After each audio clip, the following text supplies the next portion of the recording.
हाँ तो स्टूडेंट, चल रहा है आपका एनडीए का क्रैश कोर्स जो कि है 45 डेज का।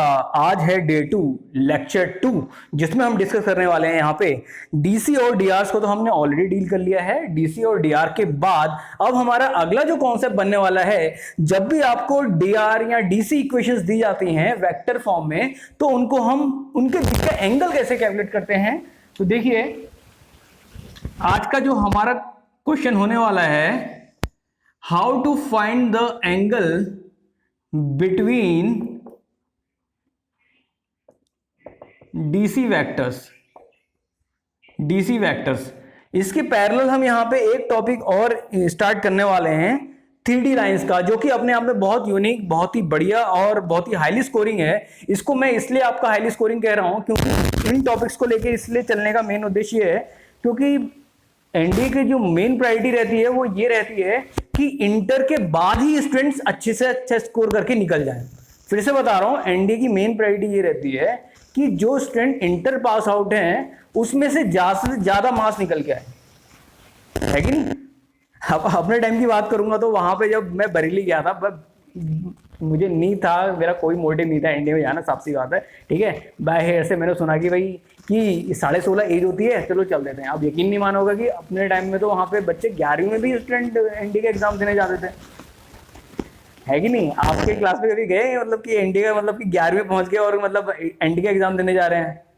हाँ तो अच्छी बात है, वो प्रैक्टिस बन जाती है आपका, ठीक है। क्योंकि 16.5 से 19.5 में भी मेरे ख्याल से एज लिमिट है, और इसमें क्या कहते हैं, आपका स्टूडेंट के पास अच्छा एक्सपोजर होता है। अगर उसका मतलब 11th में आप अच्छे से अच्छा मतलब अगर वो कर लेते हैं तो अगले टाइम के लिए एक्सपीरियंस बढ़िया मिल जाता है आपका, है कि नहीं। तो मेरे ख्याल से आपका तो शायद दूसरा होगा, तो आपने 11th में नहीं दिया ना। तो अपने टाइम की बात करूँगा स्टूडेंट, अभी तो यही होता है, हमारे टाइम में AEEE होता था, ठीक है।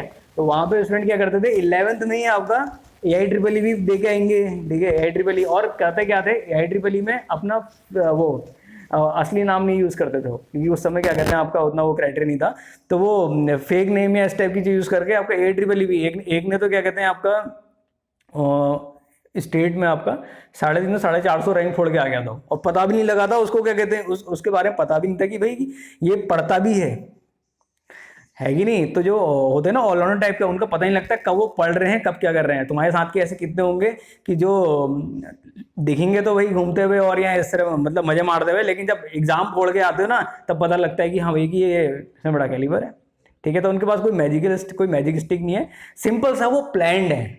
जब तुम लोग सोए होते हैं तब वो आपका पढ़ रहे होते हैं, है कि नहीं। और ऐसे लोग लाइफ में मिलते रहेंगे। दूसरी चीज आपसे ये बात कहनी थी कि पड़ोसी अगर पूछे कि बेटा कितने नंबर आए और क्या कर रहे हो, तो उनको क्या कहो, घुमा दो,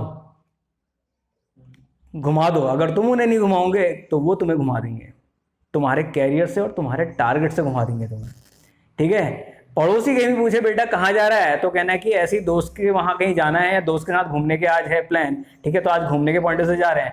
अगर किसी ने पूछा कि पड़ोसी ने पूछा कि डेली क्या करता है, ऐसे कुछ नहीं, बस नॉर्मल व्लॉगिंग के लिए चले जाते हैं, नॉर्मल व्लॉगिंग के चले जाते हैं, ठीक है, व्लॉग वगैरह बनाने के लिए, वीडियो शूट करने ऐसे चले जाते हैं। तो ये मत कहना है कि मैं कंपटीशन की तैयारी कर रहा हूँ, क्योंकि जहां उनके दिमाग में, पड़ोसी के दिमाग में आ गया भाई ये आपका कंपटीशन की तैयारी कर रहा है, तो उसी दिन से वो तुम्हें तुम्हारे कहते हैं ना तुम्हारे आगे वो रोड़ा पत्थर डाल देना आपका, वो वाले काम में शुरू हो जाएंगे, है कि नहीं। तो सबसे ज्यादा जो खतरनाक जो लोग होते हैं वो होते हैं आपका पड़ोसी, और दूसरे होते हैं रिलेटिव। इन लोगों से बच के रहना, ठीक है। केवल पेरेंट्स के अलावा और टीचर के अलावा आप लोगों के लिए कोई नहीं सोचता, ठीक है। इस चीज को माइंड में रखना। और यही चीज जिसकी मैं बात कर रहा था आपका जोशी जी की, ठीक है, उन्होंने अपने मामा जी को तक नहीं बताया था कि मैं एनडी की तैयारी कर रहा हूँ, आर्मी की तैयारी कर रहा हूँ, उन्होंने तक नहीं बताया था। और मेरे से मना किया था कि अगर किसी के फोन आए तो उनसे मना कर देना कि मैं इसकी तैयारी नहीं कर रहा हूँ, जबकि उनके सगे मामा जी थे, सगे मामा जी थे, है कि नहीं। केवल उनके पेरेंट्स को पता था और एक दो फ्रेंड्स को, है कि नहीं, बस बाकी किसी को नहीं पता था। उनसे बोल दिया था नहीं बस ऐसी मैं आपका मेडिकल की तैयारी कर रहा हूँ, और वो भी उन्होंने लास्ट में बताया था आपको। और जब निकल गया स्टूडेंट उसके बाद कहा कि सर रीजन ये था इसलिए मैं नहीं बताना चाहता, है कि नहीं, वो सगे मामा जी, और अपने मामा जी के लड़के, अपने जो उनके मामा जी का लड़का था उनको तक लेके आया था वो, ठीक है। तो फिर भट्ट जी थे आपका, उनका है बिजनेस है आपका वहाँ पे बागेश्वर बाजार में, तो उसको पता था, लेकिन मामा जी को नहीं पता, मामा जी के लड़के को पता है लेकिन मामा जी को नहीं पता है। तो ये है, तो कहने का मतलब ये है कि अपने गोल को केवल अपने तक ही सीमित रखो और किसी को मत बताओ, ठीक है। तो फिलहाल यहाँ बात चल रही है आपका कि हम कैसे डीसी इक्वेशन से हम एंगल कैसे निकालें। बहुत ही इजी है आपका। या तो आपको यहाँ पे दिया जाएगा आपका डीसी वेक्टर इक्वेशन, तो मैं आपका सिंपल डीसी वेक्टर इक्वेशन के फॉर्म में देता हूं। पहली इक्वेशन दे दी L1 i cap plus M1 j cap plus N1 k cap. DC2 equation दे दी आपकी L2 i cap plus M2 j cap plus N2 k cap. समझ में आ गई बात। इनके बीच का अगर आपको सिंपल सा इक्वेशन निकालनी है, ये तो है आपकी डीसी, ये आपका डीसी वेक्टर इक्वेशन, ठीक है। अगली आती है आपकी DR vector equation, DR vector equation. तो इसमें जब आपका दिया रहेगा, मैं आपको समझाने के देता हूं, DR vector equation which is A1 i cap plus B1 j cap plus C1 k cap. इसका इस्तेमाल होगा 3D लाइंस में होगा इसका यूज, ठीक है। और दूसरी इक्वेशन दे दी आपकी dr2 vector is equal to A2 i cap plus B2 j cap plus C2 k cap, ठीक है। L1 i cap plus M1 j cap plus N1 k cap, L2 i cap plus M2 j cap plus N2 k cap. तो ये है आपका क्या, DC vector equation, दो लाइनों की। तो आपको कुछ नहीं करना है यहां पे, आपको अगर इनके बीच का एंगल निकालना है तो आप निकाल लेंगे cos of theta which is equal to DC vector of 1 का डॉट प्लस इसमें आपका डॉट कर लेंगे DC vector of second line की vector equation mod of DC vector of first DC vector of 2।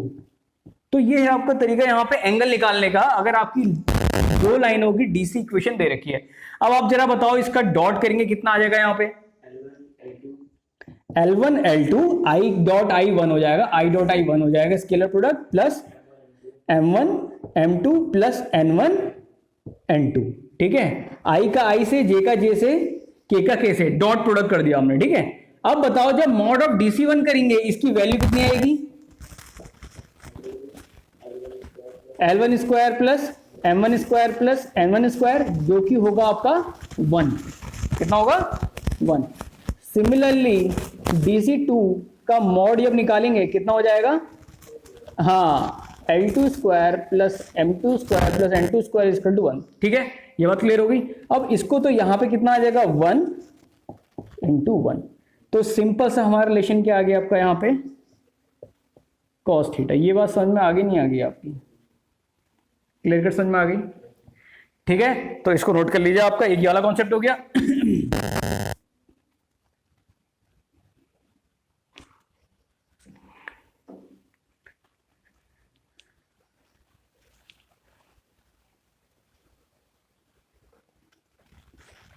अब आते हैं यहां पे कि आप, ये तो था जब डीसी वेक्टर की इक्वेशन दे रखी हो तो आप एंगल कैसे निकालेंगे। अगला कॉन्सेप्ट यहां पे आता है कि डीआर से कैसे निकालेंगे।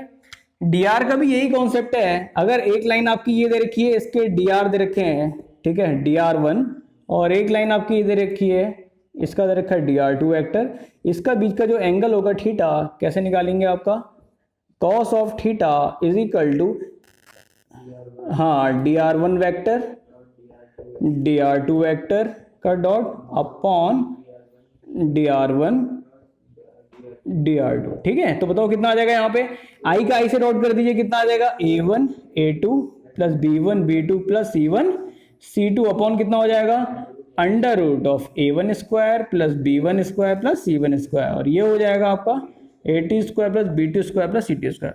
इसको भी नोट कर लीजिए।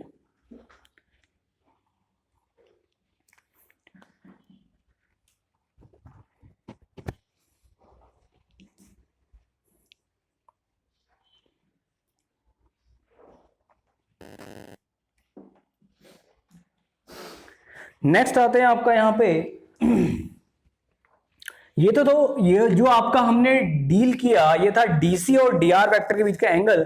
अब हम आगे धीरे धीरे स्टेप बाय स्टेप बढ़ रहे हैं यहाँ पे कि 3D लाइंस की क्या इंपॉर्टेंस है और 3D लाइंस होती क्या है।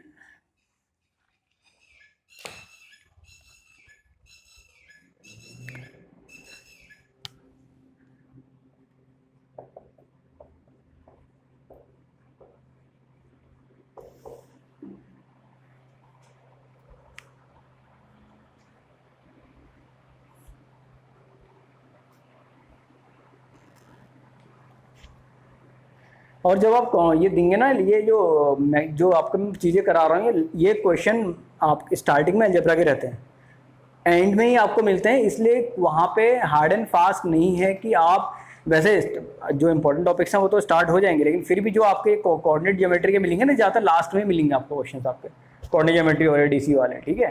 तो ध्यान रखिएगा, ये चीज़ पता होनी चाहिए कि मतलब कि स्टार्टिंग जो होती है अलजेब्रा से होती है, वहाँ पे पेपर में आपका अलजेब्रा के क्वेश्चन स्टार्टिंग में रहते हैं। तो यहाँ पे देखिए आपका 3D लाइंस में आता है, जैसे कि नाम से ही पता लग रहा है 3D यानी 3 डायमेंशनल, जिसमें आप जो भी लाइन आपका स्पेस में एक्स वाई जेड कोऑर्डिनेट के फॉर्म में रिप्रेजेंट होती है वही आपकी 3D लाइन होती है। सपोज ये मैं यहाँ पे ड्रॉ करता हूँ X axis, this is Y axis, this is Z axis. ये आपका हो गया ओरिजिन, ठीक है, ये ओरिजिन हो गया। कोई भी आपकी लाइन सपोज स्पेस में हम ड्रॉ कर रहे हैं, ये वाली लाइन,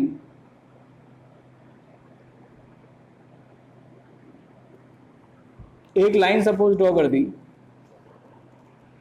ये आपका एक जनरल पॉइंट एक आपका दे रखा है यहाँ पे ए पॉइंट, ठीक है। इसके कोऑर्डिनेट मैंने मान लिए x1, y1 और z1, और ये लाइन में मैं एक जनरल पॉइंट सपोज कर लेता हूं जो कि वेरिएबल है, वेरिएबल पॉइंट है, वो इस लाइन में कहीं भी हो सकता है, तो इसलिए मैं इस जनरल पॉइंट को नोट कर देता हूं P से, ठीक है।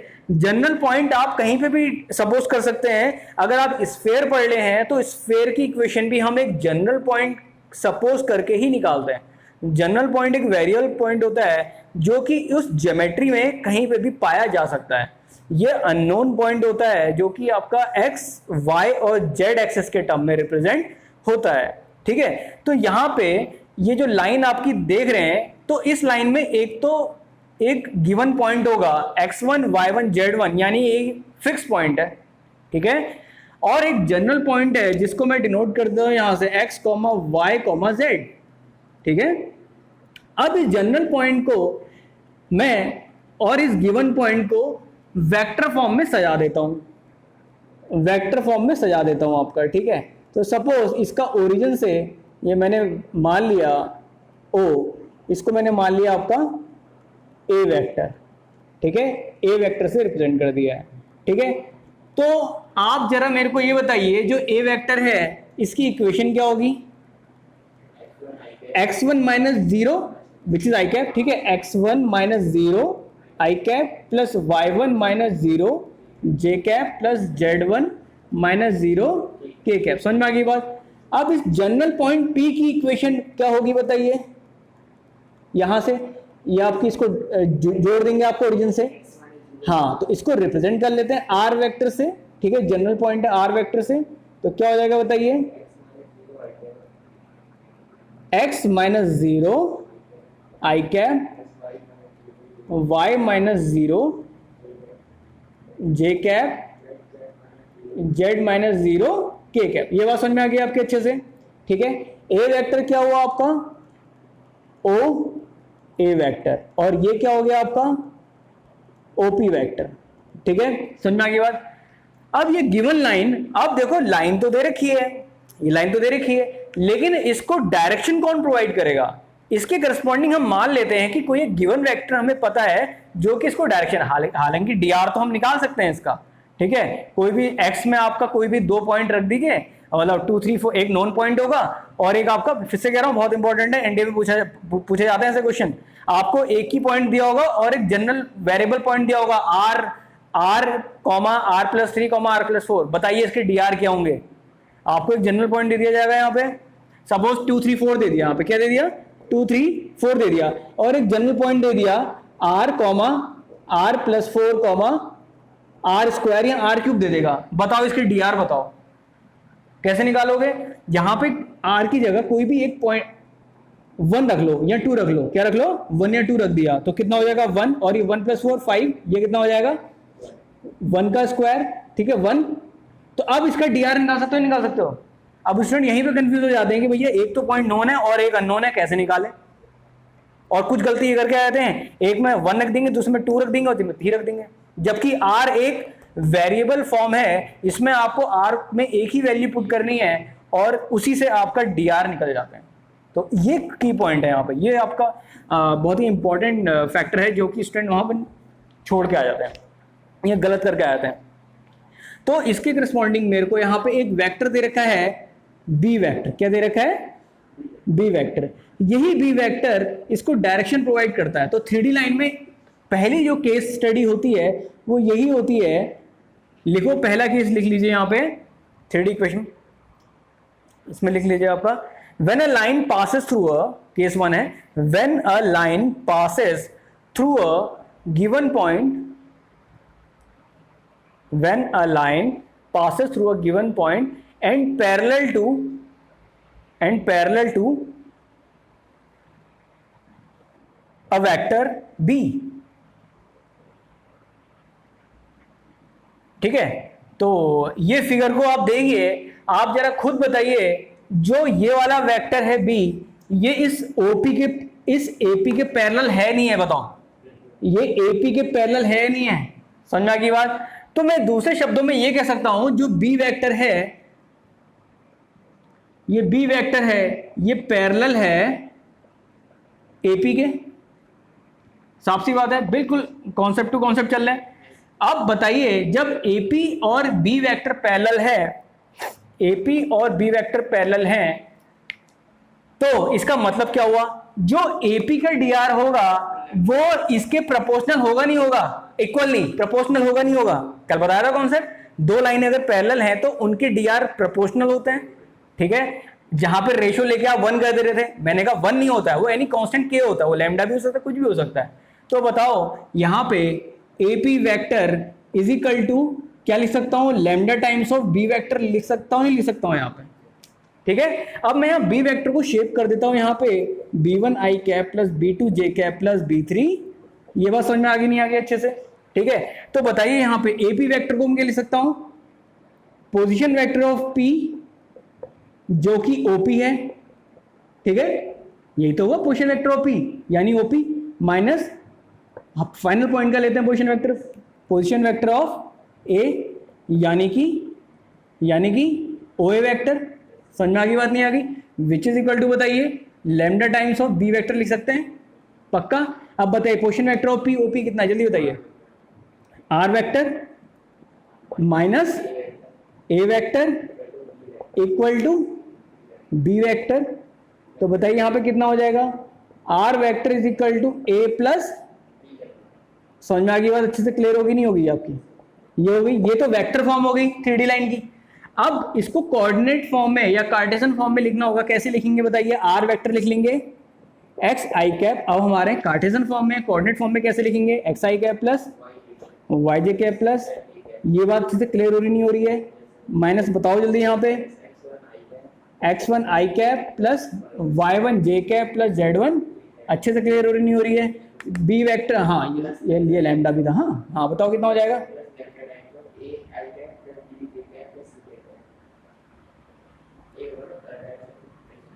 सॉरी हाँ आर माइनस ए का ना, हाँ a1 i क्या था इसका, हाँ हाँ हाँ पहले बी वेक्टर क्या आपका, हाँ ये आपने ए लिखा है, मैंने b1 b2 भी दी हैं ना बी वेक्टर कितना है, b1 i के प्लस b2 j के, आपने कौन सा लिया,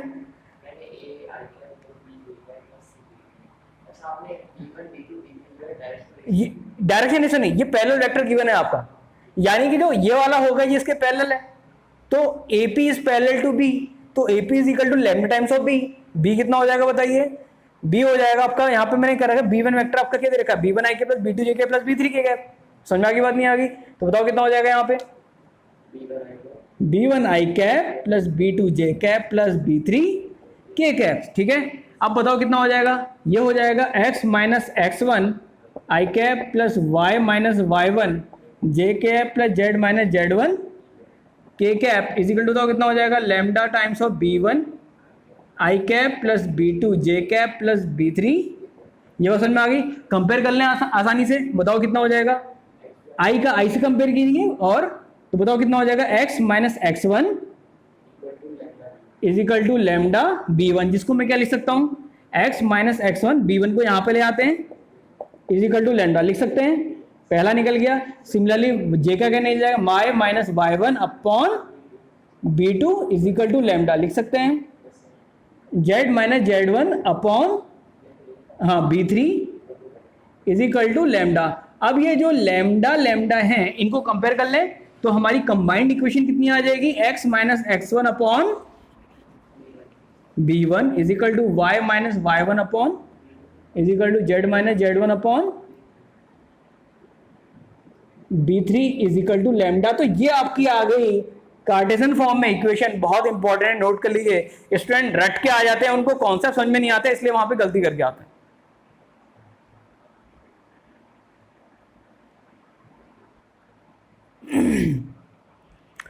तो ये तो था आपका यहाँ पे Cartesian equation of 3D lines और vector equation of 3D lines. अब जरा एक छोटा सा क्वेश्चन कर लेते हैं। यहाँ पे क्वेश्चन लिखिए,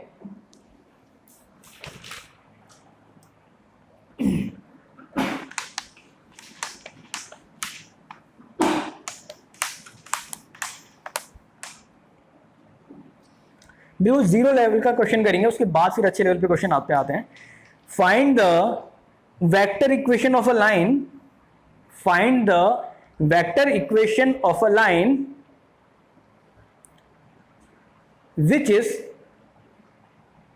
which is passes through a point 3,4,7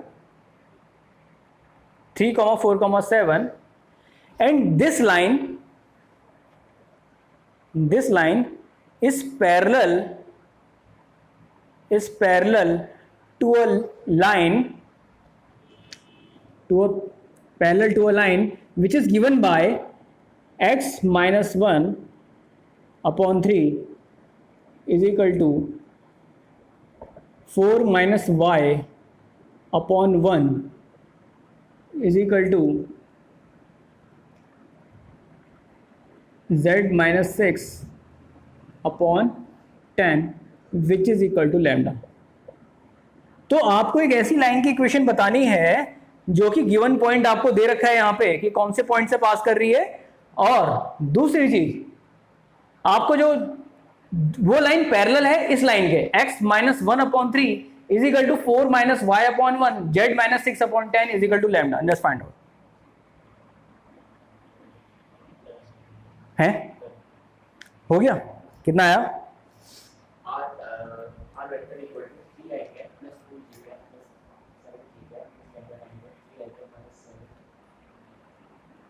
हाँ, गुड हो गया। तो देखिए यहाँ पे कुछ नहीं करना है आपको, हम जानते हैं वेक्टर इक्वेशन आपकी क्या दे रखी है। क्या होती है आपकी vector equation? A vector plus lambda times of B vector. Point तो आपको दे रखा है, पॉइंट क्या दे रखा है बताइए आपको? 3, 4, 7। ठीक है, और जो पैरेलल वेक्टर है ये तो हमें गिवन नहीं है, लेकिन ये पैरेलल वेक्टर हम निकालेंगे जो दूसरी लाइन का पैरेलल वेक्टर है, क्योंकि साफ सी बात है दो लाइनें अगर पैरेलल हैं तो जो उसका पैरेलल वेक्टर होगा वो भी तो उसी लाइन के पैरेलल होगा। तो ये वेक्टर हमारा काम आएगा, लेकिन इसको पहले हम स्टैंडर्ड उसमें कन्वर्ट करेंगे। यहां पे ले लेंगे माइनस का साइन और इसको हम लिख लेंगे y माइनस 4। अब ये माइनस का साइन यहां पे आ जाएगा नीचे, तो हमें यहां पे इसका वेक्टर मिल जाएगा, रिक्वायर्ड वेक्टर कितना हो जाएगा? 3i cap minus j cap plus 10 के कैप। तो यहाँ पे मेरे को रिक्वायर्ड पैरेलल वेक्टर मिल गया। तो यहाँ पे देखने वाली बात ये है कि कोई जरूरी नहीं है कि हमें वहां पे वेक्टर दिया हो पैरेलल वेक्टर बी, ये पक्का नहीं है कि हमें पैरेलल वेक्टर बी दिया हो। तो हम क्या करेंगे, अगर कोई दूसरी लाइन दे रखी है पैरेलल वेक्टर में तो उस पैरेलल वेक्टर से हम वहां पे निकाल लेंगे इजीली। तो बताइए हमारी क्वेश्चन यहां से निकल के आ जाएगी 3i cap plus 4j cap plus 7k cap plus lambda times of 3i cap minus j cap plus 10k cap. ठीक है, तो this is the way how do we solve. आपको जरूरी नहीं है आपकी यही फॉर्म दी हो, आप इसको वो और भी वो उसमें भी दे सकता है, 3 प्लस 3 लैम्डा भी, ये भी हो सकती है इक्वेशन। ठीक है, 4 माइनस लैम्डा जे कैप प्लस 7 प्लस 10 लैम्डा के कैप। तो ये भी आपका आंसर है वहां पे। ठीक है, तो आंसर दोनों फॉर्म में आपको निकालना आना चाहिए। तो ये तो है आपका कोई भी गिवन लाइन जब पैरेलल होती है किसी पैरेलल वेक्टर के। अगला केस यहां पे हम आ रहे हैं, वैसे मैं अपनी बात करूं तो मेरे को सबसे ज्यादा अच्छे क्वेश्चन लगते हैं वो जो स्फेयर वाले हो गए, मिरर इमेज वाले हो गए, जो प्लेन के अबाउट मिरर इमेज निकालते हैं या डिस्टेंस निकालते हैं दो प्लेन के बीच की। यही इस तरह के क्वेश्चन करने में थोड़ा मजा आता है। और जो फंक्शनल इक्वेशन वाली होती है, जो अभी आपको बताया था मैंने, वो F X plus Y is equal to F X plus F Y to F, इस तरह के फंक्शनल इक्वेशन वाले क्वेश्चन होते हैं, बहुत बढ़िया होते हैं, मजा आ जाता है इन क्वेश्चन को सॉल्व करने में। उसको उनको देख के लगता है कि हाँ भैया कुछ इक्वेशन सॉल्व कर रहे हैं। और एक चीज़ और है कि कहने को तो ओवरऑल कॉम्पिटिटिव फिजिक्स ऐसे डील करता हूँ मैं, मैथ्स में जैसे मैथ्स में लेता हूँ, केवल कॉम्पिटिटिव मैथ्स लेता हूँ, एकेडमिक के लिए दूसरा बुलाता हूँ मैं आपको, एकेडमिक नहीं लेता हूँ, केवल कॉम्पिटिटिव मैथ्स लेता हूँ और फिजिक्स आपका। अब मैथ्स में इसलिए इंटरेस्ट है कैलकुलस और कोऑर्डिनेट और इनकी अलजेब्रा में, क्योंकि आगे चल के जो क्लासिकल फिजिक्स है वो प्योरली मैथमेटिक्स है, तो इसलिए थोड़ा मैथ्स में थोड़ा इंटरेस्ट रहता ही है आपका। ठीक है, बाकी एकेडमिक की मैथ्स नहीं होल्ड करता हूँ मैं दूसरे सर को लाता हूँ आपको। तो यहाँ पे देखिए आपका ये हो गया। अब यहाँ पे हम डील कर रहे हैं कि अब आप अभी तक तो हमने डील किया, केस नंबर 2 लिखिए, सेकंड केस कर रहे हैं यहाँ पे।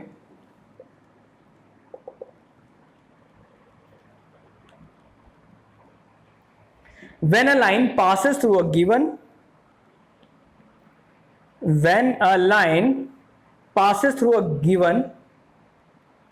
2 points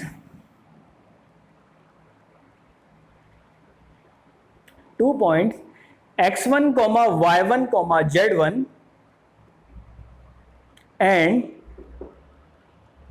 and x2, y2, z2, जब आपकी लाइन 2 पॉइंट से पास होती है x1, y1, z1 and x2, y2, z2, तो उस केस में आपको अगर 3D लाइन निकालनी पड़ जाए, कैसे निकालेंगे? अब देखिए यहां पे आपको गिवन वेक्टर, यहां पैरेलल वेक्टर नहीं दिया हुआ है। अभी ये बहुत ही बढ़िया एक अच्छा अलग केस आ चुका है। यहां पे आपको दे रखा है 2 पॉइंट दे रखे हैं आपका, एक आपका A पॉइंट दे रखा है, दूसरा पॉइंट आपका दे रखा है B, x2, y2, z2। ठीक है, अब आपको यहां पे निकालना है लाइन की इक्वेशन जब आपका 2 पॉइंट्स दिए रहते हैं। तो 2 पॉइंट्स दिए रहेंगे, आप जरा खुद बताइए जो एपी वेक्टर होगा इस केस में, जो एपी वेक्टर होगा, एपी वेक्टर वो आपका एबी वेक्टर के पैरेलल होगा नहीं होगा? ठीक है, इससे पहले वाले केस में हमने पढ़ा था कि जो वेक्टर बी है वो पैरेलल है गिवन लाइन के। अब सेकंड केस में हम यहां पे डील कर रहे हैं जो एपी वेक्टर होगा पैरेलल होगा एबी वेक्टर के। तो बताओ यहां पे क्या हो जाएगा आपका? AP vector is equal to lambda times of AB vector. ठीक है, तो यहां से क्या निकल के आएगा बताइए? Position vector of P minus position vector of A कितना हो जाएगा? Is equal to lambda times of position vector of B minus position vector of A. समझ में आ गई बात, नहीं आ गई? अच्छे से क्लियर होगी? बताओ कितना हो जाएगा? पोजीशन वेक्टर ऑफ बी कितना हो जाएगा बताइए यहाँ पे? x माइनस, हाँ, पोजीशन वेक्टर ऑफ पी कितना होगा? X I cap Y J cap plus Z K cap, X I cap plus Y J cap plus Z K cap minus कितना हो जाएगा, x1 i cap plus y1 j cap plus z1 k cap is equal to lambda times of कितना हो जाएगा, position vector of b कितना हो जाएगा। चलिए इसको हम सीधे निकालते हुए चलते हैं, x2 minus position vector of b कितना हो जाएगा x2 और इसका कितना हो जाएगा x1, तो कितना हो जाएगा बताइए, x2 minus x1 i cap y2 minus y1 j cap plus z2 minus z1 k cap. तो यहाँ पे हमने एक स्टेप स्किप कर लिया है, ठीक है, हमने यहाँ पे पोजीशन वेक्टर ऑफ b निकाल के सीधा हमने position vector of b minus position vector of a सीधे कर लिया। तो बताओ कितना आ जाएगा यहाँ पे, x minus x1 i cap plus y minus y1 j cap plus z minus z1 k cap is equal to, बताओ कितना हो जाएगा, x2 minus x1 i cap plus y2 minus y1 j cap plus z2 minus z1 k cap. ये कितना हो जाएगा, यहाँ से डिवाइड करके निकाल लेंगे आपका x minus x1 upon x2 minus x1, हाँ सीधे लिख लेते हैं, लैम्डा को इक्वेट कर लेते हैं, ठीक है, y minus y1 upon y2 minus y1 is equal to z minus z1 upon z2 minus z1 is equal to lambda. तो यहाँ पे मैंने एक स्टेप स्किप कर दिया है, तो यहाँ पे आप सीधे लिख सकते हैं, वरना x minus x1 is equal to lambda times of x2 minus x1, तो दोनों के इक्वेट सबको इक्वेट करके यही आना है, तो मैंने यहाँ पे एक स्टेप आपका स्किप कर दिया यहाँ पे, ठीक है। तो ये तो आ गई आपकी कार्टेशियन इक्वेशन। वेक्टर इक्वेशन क्या होगी, position vector of p minus position vector of a, position vector of p है r minus position vector of a is equal to position vector of b कितना है आपका, पोजीशन वेक्टर ऑफ b को हम मान लेते हैं यहाँ पे, पोजीशन वेक्टर ऑफ b इसको हम मिला लेते हैं यहाँ पे, इस पॉइंट को मिला लिया, इसको मैंने मान लिया आपका r1 वेक्टर मान लिया, ठीक है, r1 वेक्टर। तो बताओ कितना हो जाएगा आपका यहाँ पे, पोजीशन वेक्टर ऑफ b हो जाएगा r1 वेक्टर माइनस अगला क्या आपका पोजीशन वेक्टर ऑफ b हो गया, पोजीशन वेक्टर ऑफ a कितना हो जाएगा a वेक्टर। तो ये आपकी आ गई लैम्डा टाइम्स ऑफ इतना आ जाएगा, तो ये आपकी आ गई यहाँ पे वेक्टर इक्वेशन।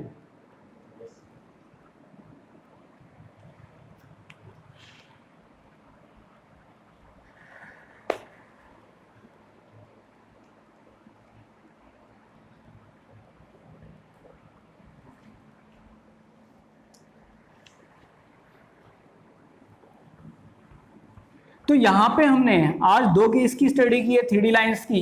इससे पहले हमने पढ़ा आपका डी से डी आर के बीच का एंगल कैसे निकाला जाता है।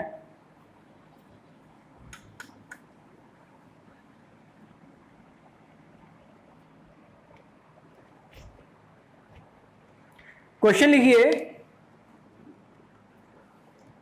Find the angle between the two lines, find the angle between the two lines which are represented by r vector is equal to I cap plus k cap plus lambda times of 3i cap plus 2j cap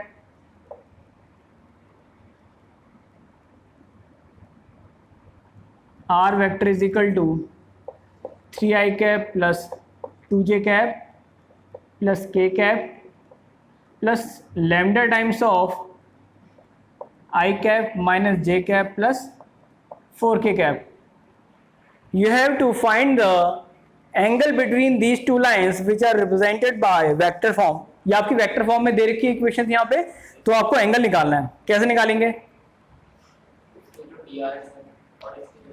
हाँ, जो इनके parallel vector जो कि drs represent करते हैं, parallel vector, इसका parallel vector मैंने मान लिया ये b1 है और इसका पैरेलल वेक्टर मैंने मान लिया ये b2 है, ठीक है। चलिए बताइए कितना आंसर आ रहा है इसका।